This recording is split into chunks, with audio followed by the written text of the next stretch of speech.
Welcome, Dr. Hooven. Thank you so much for being here today for this Take 5 interview.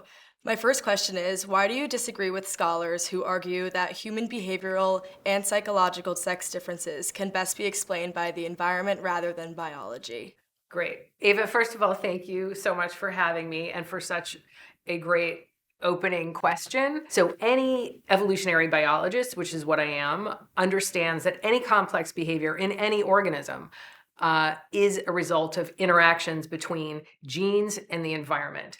So this is interesting for animals that have two sexes, which is the majority of us, because males, at least in mammals, have different genes than females that lead to testicles that produce testosterone and sperm instead of eggs. So organisms that produce sperm instead of eggs have, on average, a different set of physical and behavioral strategies they use to reproduce. And that plays out in different environments in different ways. So the way that sex differences are expressed is completely dependent on the environment. And in humans, that means culture, ecology, it could be economic environment, political environment, religious, it could be the temperature, how much corn is available. Like all this stuff is going to impact the way sex differences play out, but you're going to see some patterns expressed on average, like males are more aggressive than females, pretty much across the board. But the specific way that that plays out, the extent of the sex difference, the extent of, say, male violence, whether it's via football or via actually killing people, that's going to vary.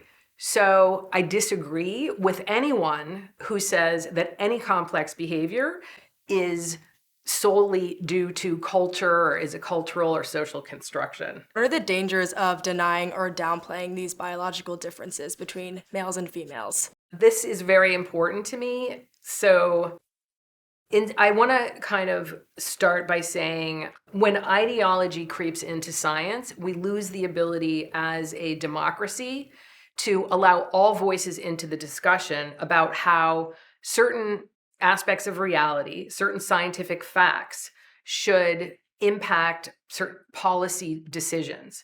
So people within liberal institutions want to safeguard the facts or even manipulate the facts because they have a specific ideological approach to some very controversial issues that we're facing today. That is not okay. That's when you're headed towards a dictatorship of some kind. And that is the biggest danger to me, is when we manipulate the production, dissemination, and sort of discussion of facts in order to promote a certain ideology. We are such a powerful, amazing, I'm gonna start crying, amazing democracy. And what that means is letting people who disagree with you have their voice and have the same facts and the same words and the same basic concepts like there are two sexes. I think a danger of denying biology is we're denying reality, and we're doing it for ideological reasons, and that's destroying democracy, and it's destroying faith in science, and it's destroying our institutions.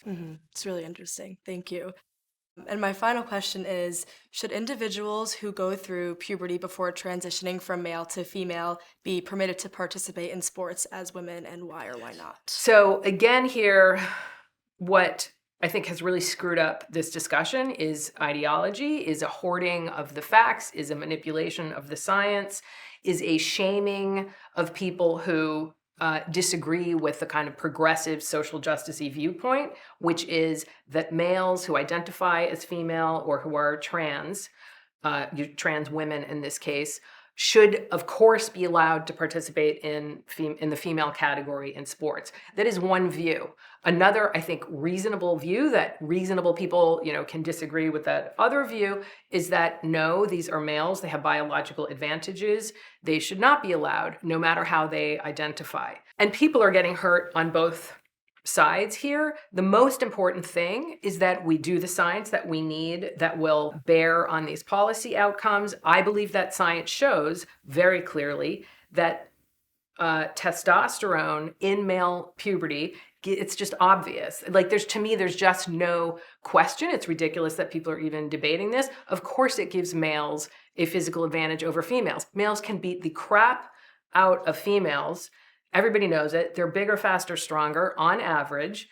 So there has to be a very good argument to be made to allow trans women into female sports. Let's have that argument. Let's have the opposing argument. So I think we need more open discussion and science involved in that conversation.